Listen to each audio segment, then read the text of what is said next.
En esta mañana a la predicación de hoy, seguido en la serie de la obra del Espíritu Santo en el Nuevo Pacto, y hablamos hoy del Pentecostés, de la liberación versus Pentecostés, y estoy con ustedes en la segunda carta del apóstol Pablo a los Corintios, capítulo 3, el versículo 14.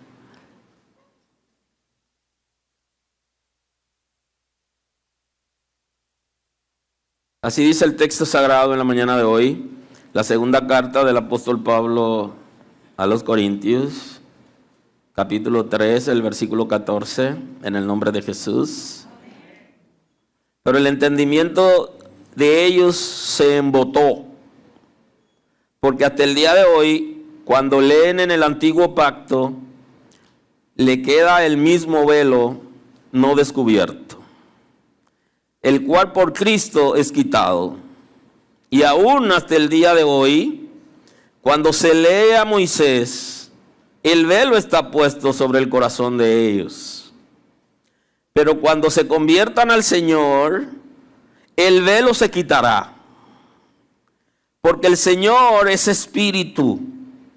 Y donde está el espíritu del Señor, allí hay libertad. Amén, muy amable. Puede sentarse. Por eso hablamos hoy de liberación versus Pentecostés.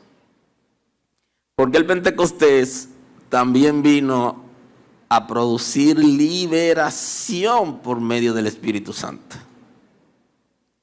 De la misma manera que imparte amor, el Espíritu de Dios de esa misma forma también libera. Liberación es poner fin a coerción, poner fin a la esclavitud, a la opresión y a todo vicio. Eso es liberación. Entonces, libertad es la acción inmediata después de la liberación. La libertad es la vida. Tiene relación con la santificación, que es una obra del Espíritu de Dios, pero nosotros vivimos en santidad, pero primero tenemos que ser santificados. Yo no puedo vivir en libertad si no soy liberado. Necesito ser liberado para poder vivir en libertad. ¿Pero liberado de qué? Se pondrá fin a toda esclavitud, todo modelo de esclavitud. ¿Qué dice la Escritura acerca de la esclavitud? Porque nosotros, cuando leemos en la historia, nos encontramos con la época esclavista, donde el ser humano era sometido por otros seres humanos, perdiendo toda capacidad para accionar. Ahora, en la Escritura, aunque Dios nunca aprobó la esclavitud, pero Dios la reguló porque ya existía. Ahora, la Escritura nos habla no solo de esa esclavitud, sino de la esclavitud espiritual, que es la peor manera de ser esclavizado. Y hay un texto bíblico que los dominicanos conocemos muy bien, porque es parte de los símbolos patrios, que ya Jesús lo ha dicho en el Evangelio según San Juan, capítulo 8. Dijo entonces Jesús a los judíos que habían creído en él, a partir del 31 estoy: si vosotros permanecéis en mi palabra, seréis verdaderamente mis discípulos, y conoceréis la verdad, y la verdad os hará libres. Le respondieron: linaje de Abraham somos, y jamás hemos sido esclavos de nadie. ¿Cómo dices tú, seréis libres? Jesús le respondió: de cierto os digo, que todo aquel que hace pecado, esclavo es del pecado. O sea, que la Sagrada Escritura, cuando habla de la libertad aquí, nos está hablando de la libertad del pecado. Claro, el mismo texto bíblico dice que si te puede hacer libre, que te haga libre. Si tú estás siendo oprimido por alguien, estás siendo sometido por alguien, inclusive hasta en relaciones, y póngale entre comillas de amor, se producen de alguna manera sometimiento con comportamiento esclavista. Pero la Sagrada Escritura aquí habla de una liberación que es espiritual, porque el pecado produce ataduras. ¿Cómo es que el pecado produce atadura? Si el pecado es una acción, una actividad. Lo que ocurre es que cada pecado es representado por una entidad espiritual. Como cada pecado es representado espiritualmente por una entidad que sirve al infierno, pasa algo interesante. Obsérvelo. Y es que en todo lo que usted se envuelve, que es pecaminoso, hay un espíritu que se siente con legalidad para operar en usted. Eso no lo puede olvidar como creyente. El problema per se no es el pecado. El problema es que usted está adentrándose, dándole permiso en su vida para que una entidad infernal opere en usted. Y por eso el pecado produce ataduras. El pecado también produce ataduras por los hábitos. Esos comportamientos aprendidos, seguidos, de la que nosotros no podemos detener o frenar. Y entonces ya viene otra atadura aquí que es tan fuerte como el pecado mismo, que son los hábitos en la que nosotros nos envolvemos y costumbres. La religiosidad misma inclusive va a producir de alguna manera ataduras. Y justamente con quien Jesús está hablando es con personas religiosas. Lo que pasa es que el pecado como tal, en la mayoría de los casos es vergonzoso. Al ser vergonzoso se hace en secreto. Y entonces el religioso tiene la tendencia a hacer cosas secretamente que no es capaz de publicar y que lo avergonzaría en caso de que se sepa. Ahora bien, eso va a producir una atadura espiritual, porque usted está abriendo en su vida una puerta para que entre un espíritu que representa la acción en la que usted se está envolviendo, y ese espíritu va a tomar control de usted. Por eso el pecado no solo necesita perdón, sino que al generar atadura también requiere de liberación. Entonces, hablando de la necesidad, todo el que está involucrado en el pecado tiene necesidad de liberación y no podrá vivir en libertad hasta que sea liberado de esclavitud espiritual. La esclavitud espiritual, porque el ser humano es sometido espiritualmente por espíritu de maldad, y que muchas veces esos espíritus han seguido familia completa. Hay comportamientos que vienen de familias y que se van repitiendo, y eso usted lo puede observar. Si usted se detiene a analizarse usted, a conocerse, usted se dará cuenta, y a conocer su familia, se va a dar cuenta cuáles son los hábitos, comportamientos y ataduras espirituales que se han venido dando desde su antes pasado y que se dan en usted, o que se han dado en alguno de su familia, o que no se dan en usted, pero se pueden dar en sus hijos, porque de alguna manera hay generaciones que saltan. Pero son ataduras espirituales y comportamientos que cuando venimos a Cristo debería desaparecer. Y entonces el Espíritu de Dios también viene para eso, para liberar de todo espíritu que nosotros voluntariamente hemos dejado operar en nosotros por medio de comportamiento pecaminoso. Y eso viene desde que nosotros tenemos uso de razón, libertad para nosotros accionar y vivir. En ese momento, esos espíritus comienzan a atacarnos y comienzan a llevarnos hasta que se producen ataduras.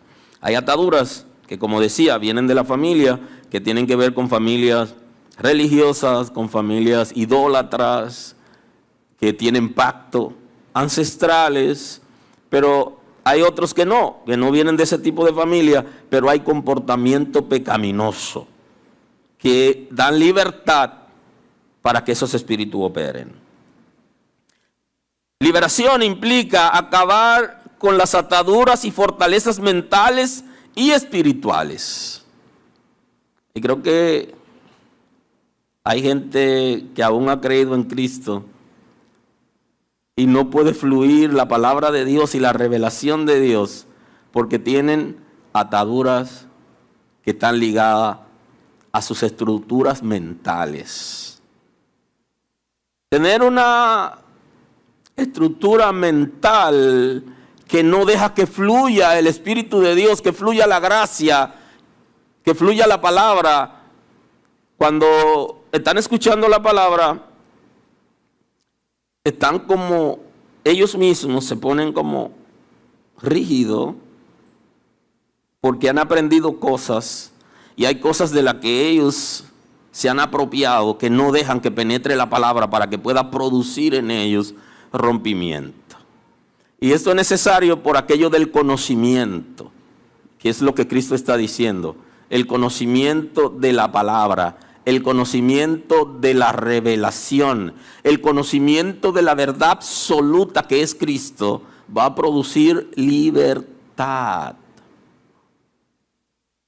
Y entonces la discusión con Jesús era, pero nosotros somos descendientes de Abraham, se supone que nosotros no somos como las demás naciones que viven en ataduras ancestrales. Nosotros somos descendientes de Abraham y Abraham tiene un pacto con Dios y nosotros somos descendientes de ese pacto y hemos entrado en ese pacto, no hemos sido esclavos de nadie.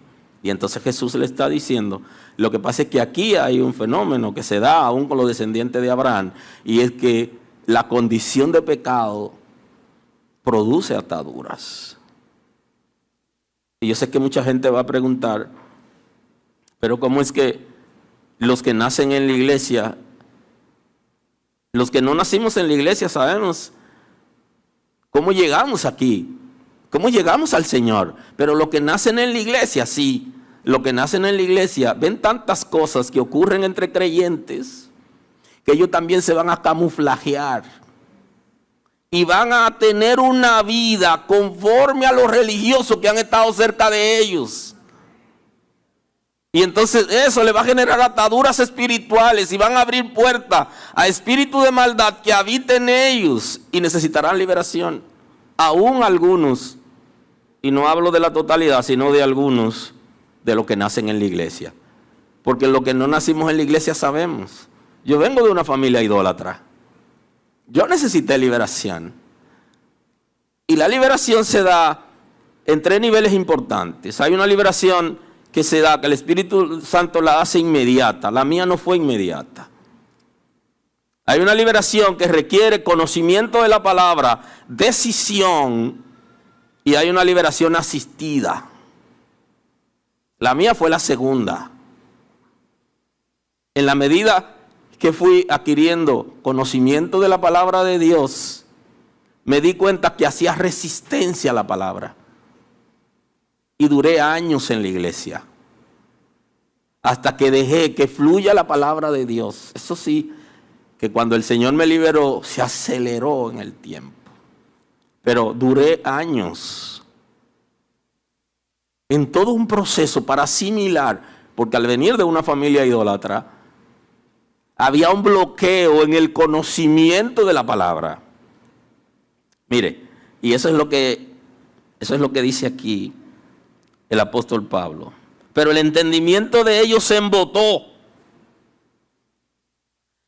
Había de alguna manera un control del intelecto que no podía fluir la palabra de Dios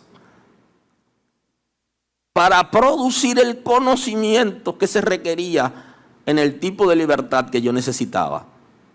Que tenía la palabra de Dios que fluir el conocimiento, para entonces evaluar entre lo que había vivido y la nueva experiencia que estaba teniendo en Cristo a partir de una decisión importante. Y mucha gente está viniendo a la iglesia con el conocimiento, el entendimiento entenebrecido, embotado. El concepto es que está tomado por un espíritu de maldad y la palabra de Dios no fluye. No la puede entender, la lee pero no la entiende. La estudia pero no entra en el conocimiento pleno. Se cansa haciendo el intento y por eso no puede vivir para Dios. Pero tiene algo bueno que está en la iglesia. Aleluya. Porque un día se puede producir un rompimiento. Ahora hay algunos que no, algunos que nacieron en la iglesia. Pero al nacer en la iglesia se envolvieron, y esto es sumamente importante, porque muchos de nuestros hijos están escuchando cosas en la casa de lo que nosotros decimos que pasan en la iglesia, que ellos no tienen la madurez como para escuchar, y estamos criando hijos impíos. Y entonces ellos, hay un momento que tienen que tomar una decisión, y no toman la decisión por irse de la iglesia, sino que se quedan, pero se quedan con todo el aprendizaje de lo que ven en su casa y de lo que algunos hermanos le enseñan con su comportamiento. Y entonces se envuelven en actividades que de alguna manera abren puerta para que espíritus de maldad tomen el control de su vida. Y están tan atados o peor que los que están fuera. Y entonces esa es la conversación de Jesús con el pueblo. Ellos también eran descendientes de Abraham. Dijo entonces Jesús a los judíos que habían creído en él: si vosotros permaneceréis en mi palabra, seréis verdaderamente mis discípulos. Porque algunos de los que nacen en la iglesia no llegan a ser discípulos de Cristo. Igual que muchos que vienen de fuera, no llegan a ser discípulos de Cristo. No llegan a obedecer los principios. Y se hacen adultos viviendo en esa condición. Un día tiene que pasar algo. Si vosotros permaneciereis en mi palabra, seréis verdaderamente mis discípulos y conoceréis la verdad, y la verdad os hará libres. Le respondieron: linaje de Abraham somos, jamás hemos sido esclavos de nadie. ¿De qué libertad nos habla? Si nosotros no hemos sido esclavos de nadie. ¿Cómo dices tú seréis libres? ¿A quién le está hablando de libertad? Y es posible que algunas predicaciones parecieran ser para impíos e inconversos, pero son para creyentes, para gente que está en las iglesias, y algunos que han nacido y se han criado en la iglesia. De eso se trata. Jesús le respondió: de cierto os digo, que todo aquel que hace pecado, esclavo es del pecado. El que hace el pecado, esclavo es del pecado. Esté en la iglesia o esté fuera de la iglesia. Se haya criado en la iglesia o no se haya criado en la iglesia. Es esclavo. Y entonces el Espíritu de Dios viene justamente para traer liberación. Implica acabar con las ataduras y fortalezas mentales y espirituales.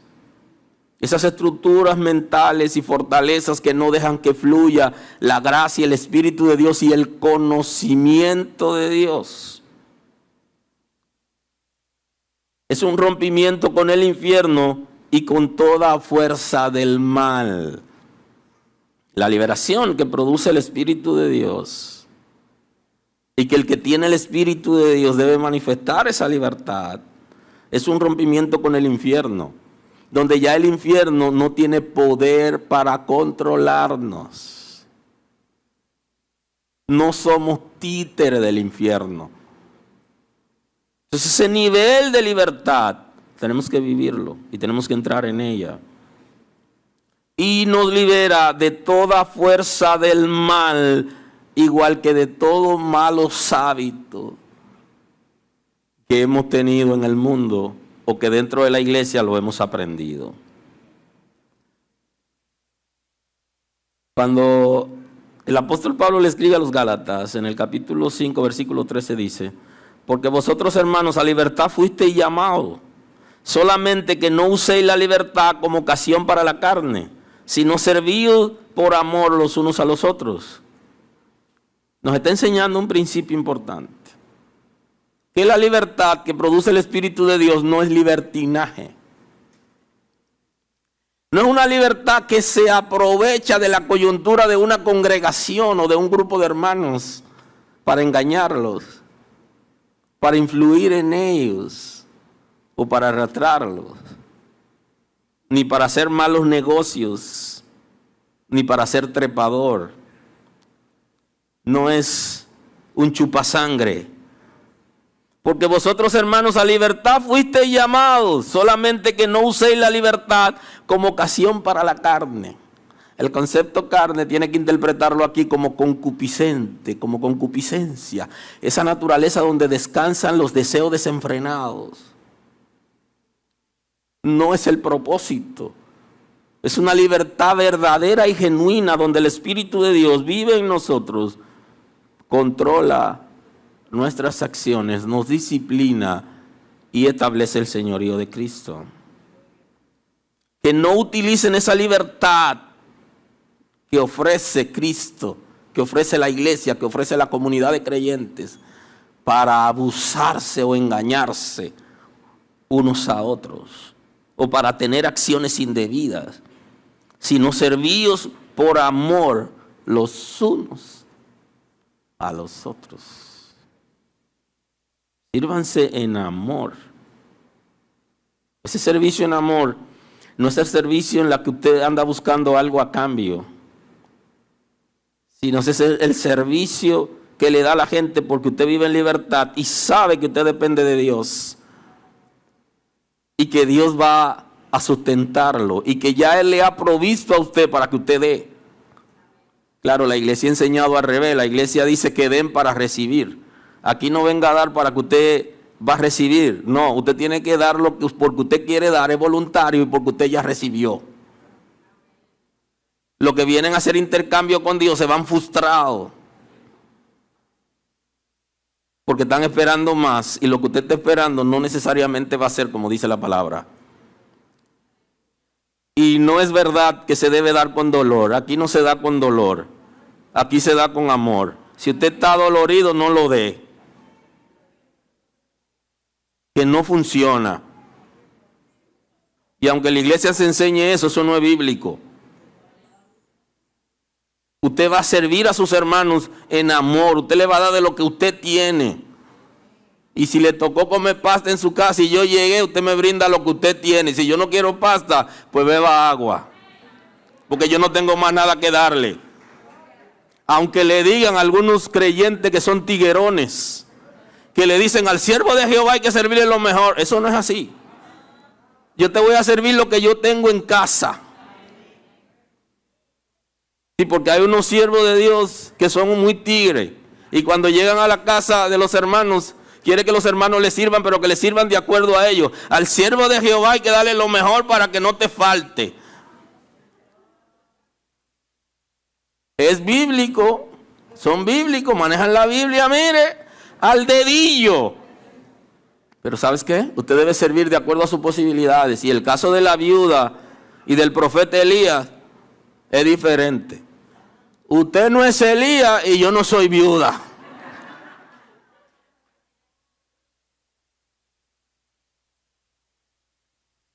Yo lo que tengo es pasta con patacón pisado hoy. Servir en amor no significa hacer deudas para servirle a la gente. Servir en amor no significa hacer préstamos para ayudar a la iglesia. Eso no es servir en amor.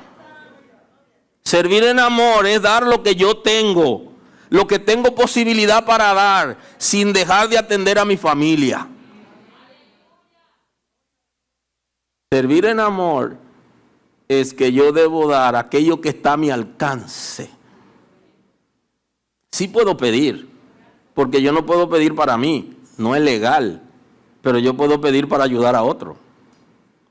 Eso sí se puede hacer y es aprobado en el cielo.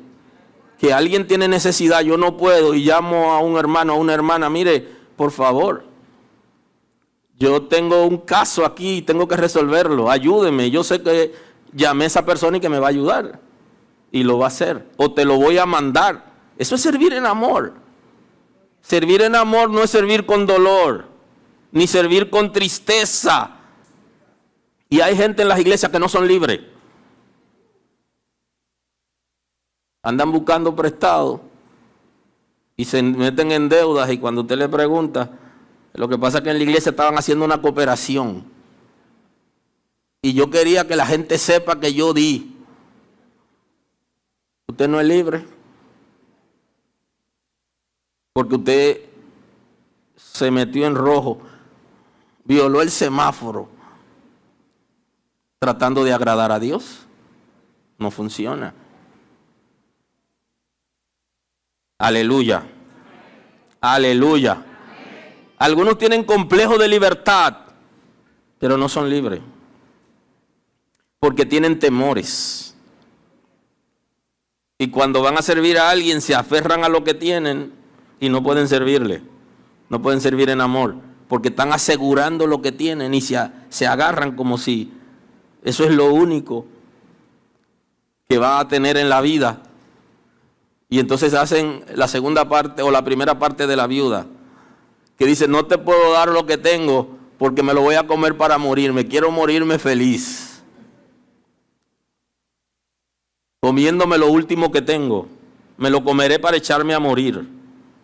Y no siga ahí, porque ella declaró la muerte y por eso le pasó lo que le pasó a su hijo, porque ya ella estaba rendida. Hay que entender la palabra. Es un rompimiento con el infierno y con toda fuerza del mal. Es romper con comportamiento, con hábitos y con costumbre que no se corresponden con lo que la palabra de Dios enseña.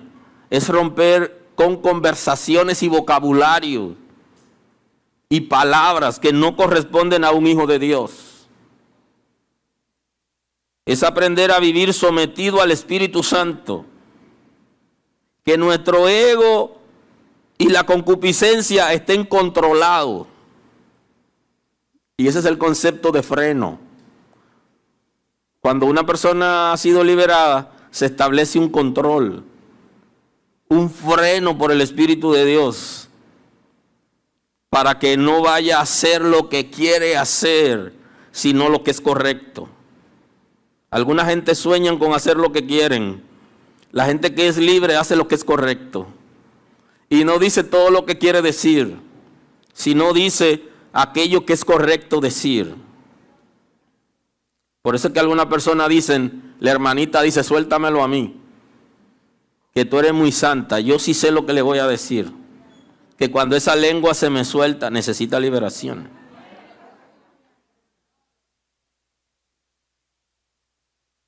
Porque dan una pela de lengua que no quiera usted saber. Se le cruzan los apellidos. y el Espíritu de Dios está ahí, así, pero ella puede orar. Ella da palabra de ciencia y habla lenguas. Y ella está bautizada en el Espíritu Santo. ¿Bautismo del Espíritu Santo sin liberación? No, yo le voy a explicar eso después. Porque Saúl también profetizó y nunca se arrepintió. ¿Alguien está aquí hoy? Saúl también entre los profetas. ¿Y qué pasó ahí? Se lo explico luego. La liberación es una obra del Espíritu Santo. Puede darse de manera inmediata, se puede dar en el tiempo y puede ser asistida. Hay gente que necesitan asistencia y por eso en las iglesias hay líderes. Por eso Dios eligió pastores, maestros, profetas, apóstoles. Es para eso, para que asistan a la gente. Ahora, no todo el mundo es pastoreado en una iglesia y no todo el que va a una iglesia tiene que dejarse pastorear. Eso no es necesario. Se deja pastorear el que quiere. Y la iglesia no puede decirle a la gente o te deja pastorear o te va. No, porque ese es un derecho que la gente tiene de venir a escuchar la palabra y tomar su decisión. Ahora, el que se deja pastorear, deja que lo asistan en un proceso de liberación consciente o inconsciente.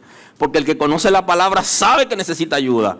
Ahora, el que no conoce la palabra no sabe que necesita ayuda porque cree que está bien. Y para eso son los líderes de las iglesias. Es para asistir a la gente en los momentos en que la gente necesita la asistencia. Aleluya. Así que lo que necesitan asistencia asistida, vale redundar, es por eso. Esa es una dinámica. Algunos son libres y ya. Otros en el tiempo.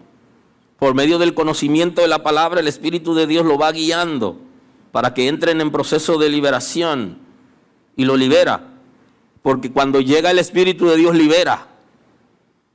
Ahora hay hábitos y hay costumbres que necesitan tiempo para uno desprenderse.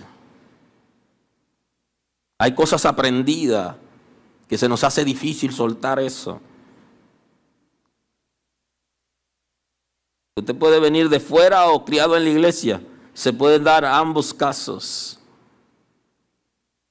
Pero todo el que viene de fuera sabe en qué nos envolvimos y cuál fue nuestra vida y qué tanto necesitábamos. Los que se crían en la iglesia a veces no entienden eso porque se han criado y creen que es suficiente. Pero el entendimiento de ellos se embotó, refiriéndose a los religiosos. Está Pablo hablando en la segunda carta a los Corintios, en el capítulo 3, a partir del 14. Se embotó el entendimiento. Eran incapaces de reaccionar a la palabra de Dios. Y ese concepto es para religiosos, para gente que estaban yendo al templo, para gente que se habían criado en el conocimiento de la palabra y que habían ido a hacer sacrificio, pero su conocimiento se embotó. Había un espíritu que había tomado su intelecto y no entendían la palabra de Dios. Y ahí es donde, cuando Jesús habla de lo terreno, que habla de que viene alguien y toma la semilla que fue sembrada y no germina. Ya Cristo habló de eso en la palabra de los terrenos. Porque hasta el día de hoy, cuando se lee el antiguo pacto, les queda el mismo velo no descubierto. Y el apóstol Pablo aquí está hablando justamente del velo que Moisés se pone para que no lo miraran a él, sino que miraran a Dios. Un velo que también estaba entre el lugar santo y el lugar santísimo, donde no le permitía ver la presencia de Dios que era representada en el arca. Y cuando Moisés se pone el velo para que ellos no lo miren a él, sino que vean a Dios, y que no era él que estaba haciendo aquello, y también cuando resplandecía. Y el apóstol Pablo está hablando justamente de eso. Cuando se lee el antiguo pacto, le queda el mismo velo no descubierto, el cual por Cristo es quitado. Ya por Cristo es quitado el velo que se rasgó en su sacrificio. Y el velo que estaba en Moisés, que representaba la incapacidad para ver o acercarse a Dios de manera directa, ya es quitado en Cristo. Pero es quitado solo para algunos, porque hay otros que todavía tienen el velo, es lo que está diciendo. Y aún hasta el día de hoy, cuando se lee a Moisés, el velo está puesto sobre el corazón de ellos. Y ahora pasó a hablar de otro velo,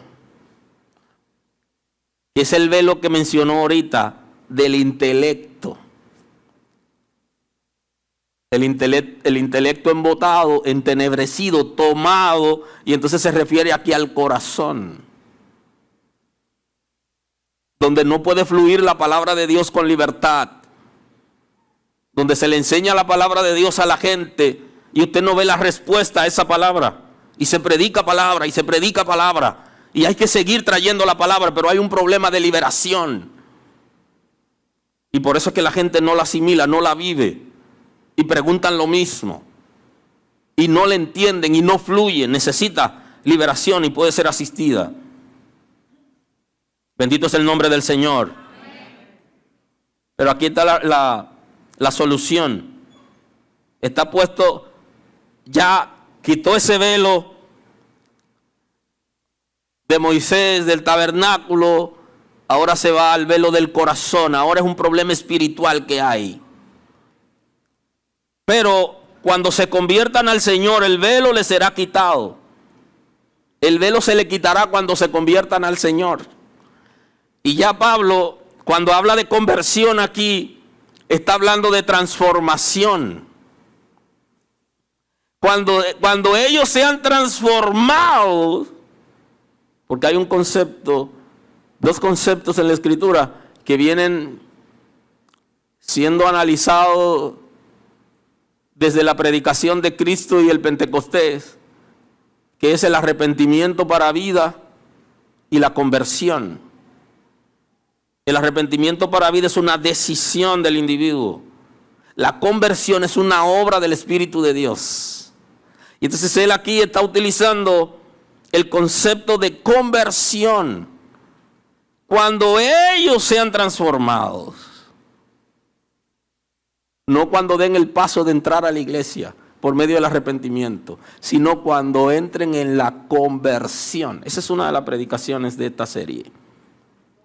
Cuando sean transformados, entonces ¿qué van a ser libres? Porque en el arrepentimiento no se da la liberación. Porque el arrepentimiento es una decisión donde yo reconozco que no estoy actuando bien. Pero en el arrepentimiento para vida, yo doy el paso hacia Cristo, porque en Él está la solución a la crisis que yo estoy viviendo, que ya he entendido. Porque antes del arrepentimiento tiene que venir el conocimiento de la palabra que va a fluir. Por eso que dice la Escritura que la fe viene por el oír de la palabra. O sea, la palabra de Dios, el conocimiento de Dios va a activar la fe que produce arrepentimiento. Pero la conversión es una obra del Espíritu de Dios. Aleluya. Pero cuando se conviertan al Señor, el velo les será quitado. Y entonces dice, ¿qué ocurre en la conversión? Dice, porque el Señor es Espíritu y donde está el Espíritu del Señor, allí hay libertad. Porque necesitan la conversión. Y entonces como la conversión es una transformación del Espíritu de Dios que trae consigo salvación, entonces habrá una reacción diferente. Y ese Espíritu de Dios que también trae conversión, trae liberación. Donde está el Espíritu de Dios, allí hay libertad. Está diciendo que la evidencia del Espíritu de Dios es la libertad de vida, que demuestra que la persona ha recibido liberación. ¿Qué? ¿No tienen el Espíritu de Dios? Vamos a entender el concepto. La gente que no es libre en la iglesia no tiene el Espíritu de Dios. Vamos a entenderlo. ¿Cómo se entiende el concepto? El Espíritu de Dios está trabajando con ellos. Está trabajando con ellos. Y en ese trabajo que el Espíritu de Dios está haciendo con ellos, pudiera evidenciar que la gente tiene el Espíritu de Dios en el concepto de transformación. No ha sido transformado porque mientras el Espíritu de Dios está trabajando se resisten. Y alguien puede correr, alguien puede zapatear, alguien puede tener alguna acción que parecería estar lleno del Espíritu de Dios, pero es el Espíritu de Dios tratando de trabajar el proceso de conversión. Y la persona se resiste. Aleluya. Esa resistencia no deja que el Espíritu de Dios termine de limpiar.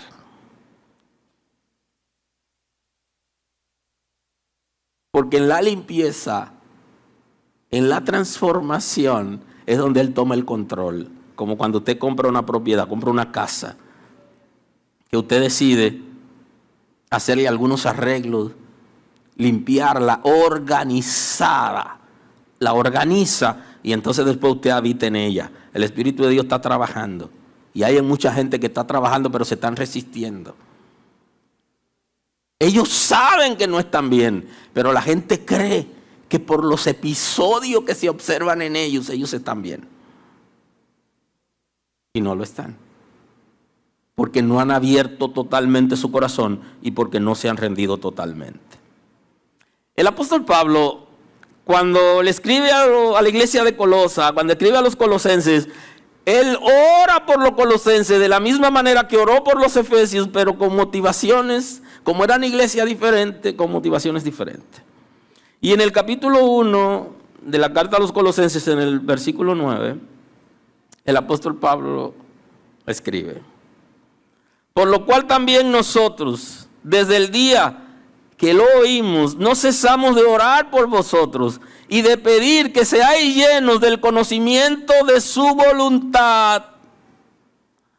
Que sean llenos del conocimiento de la voluntad de Dios. Por eso oraba.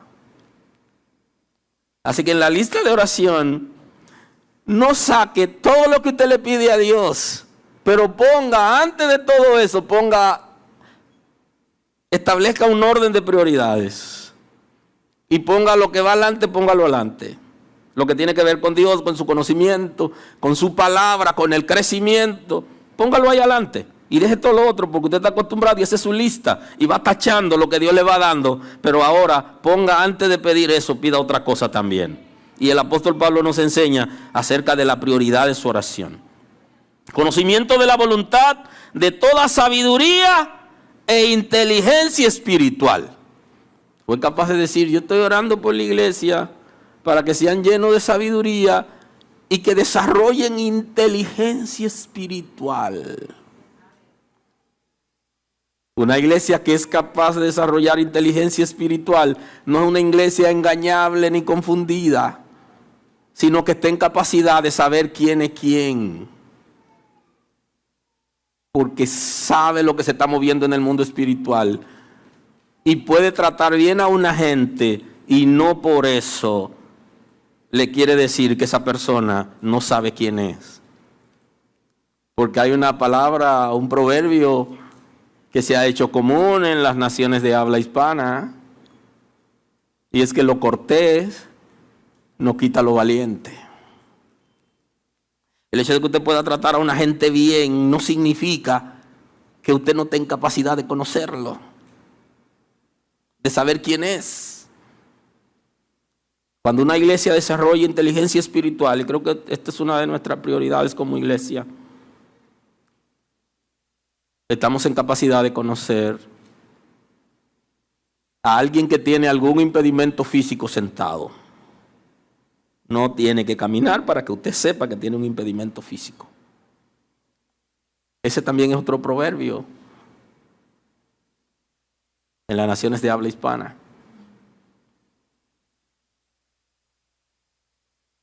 La inteligencia espiritual nos llevará a nosotros a discernir lo que está en el corazón de Dios, lo que es la voluntad de Dios y cómo Dios está operando en un momento determinado. Pero también nos permitirá distinguir quiénes son instrumentos del infierno y el propósito que tienen. Eso está claro. Y esa era una de las oraciones del apóstol Pablo. Para que andéis como es digno del Señor, agradándole en todo, llevando fruto en toda buena obra y creciendo en el conocimiento de Dios.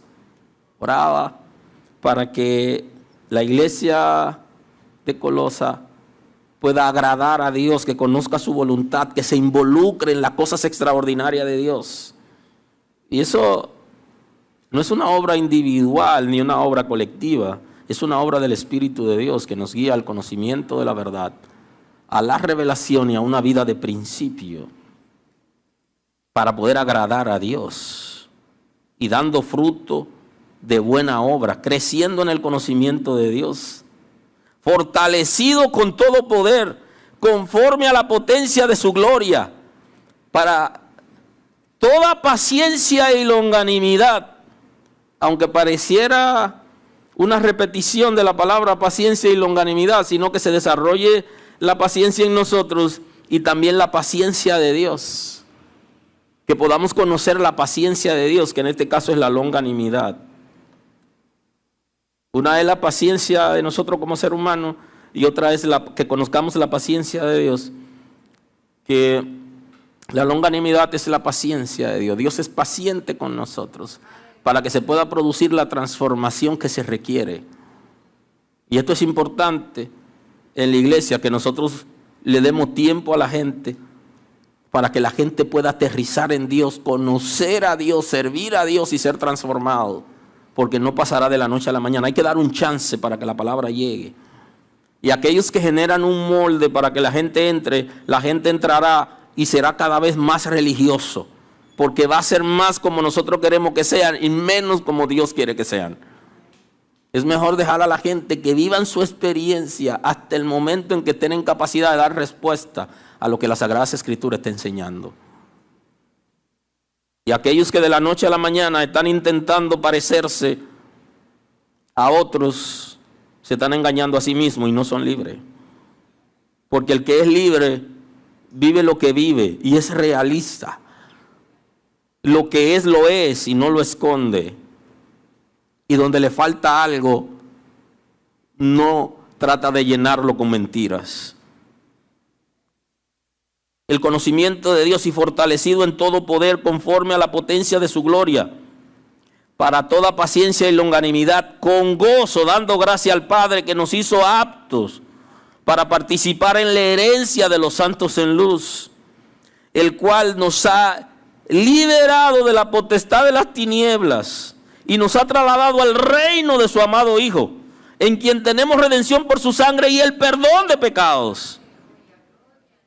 Nos ha liberado de toda potestad infernal y quiere liberarnos si todavía no hemos sido libres. De toda potestad infernal, de todo espíritu de maldad que de alguna manera ha operado y que se siente con derecho. Necesitamos, pero para esto la iglesia tiene que entrar en un compromiso con la palabra y con el Espíritu de Dios. Y cerrando en esta mañana, quiero darle, aunque sea la lectura de lo que dice Asaf en el Salmo 119, 42. Daré por respuesta a mi avergonzador que en tu palabra he confiado, le dice el salmista. le daré por respuesta a mi avergonzador, que en tu palabra he confiado. ¿Y quién es el avergonzador? Sino los espíritus de maldad y Satanás, que quieren llevarnos a tener una vida diferente al diseño de Dios.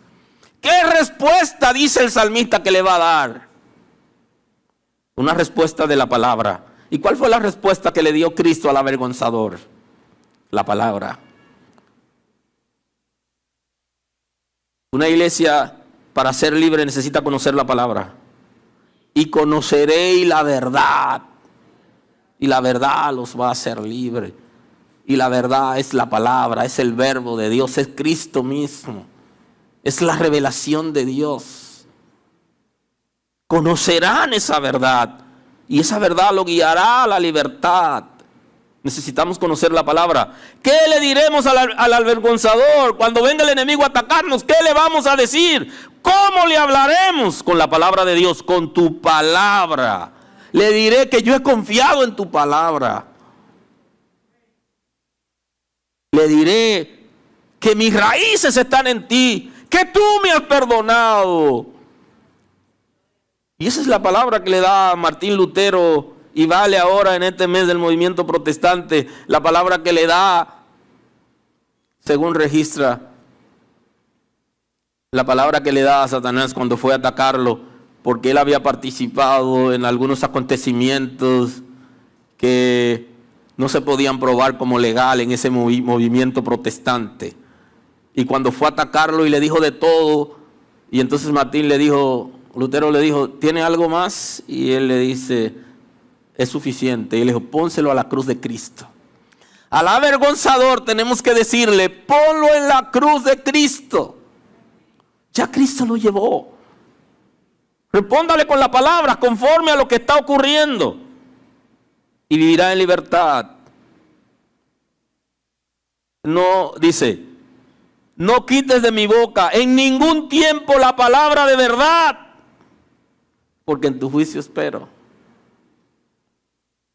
Para poder ser libre de manera individual, como familia y como iglesia, necesitamos la palabra. Que la palabra de verdad no se quite de nuestros labios.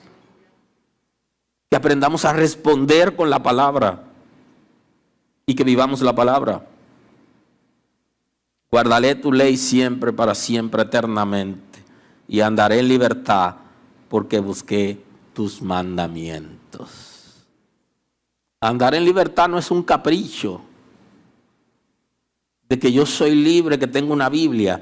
Andar en libertad es porque sabemos que el Espíritu de Dios vive en nosotros y que tiene el control de nuestras vidas, que nos ha perdonado y que nos guía a una vida de principio. Pero ahora sí que termino ya. Pentecostés es más que lenguas, angelicales o terrenales, más que idiomas. Es más que profecía, que discernimiento y palabra de ciencia. Pentecostés también es libertad. Porque donde está el Espíritu de Dios, allí hay libertad.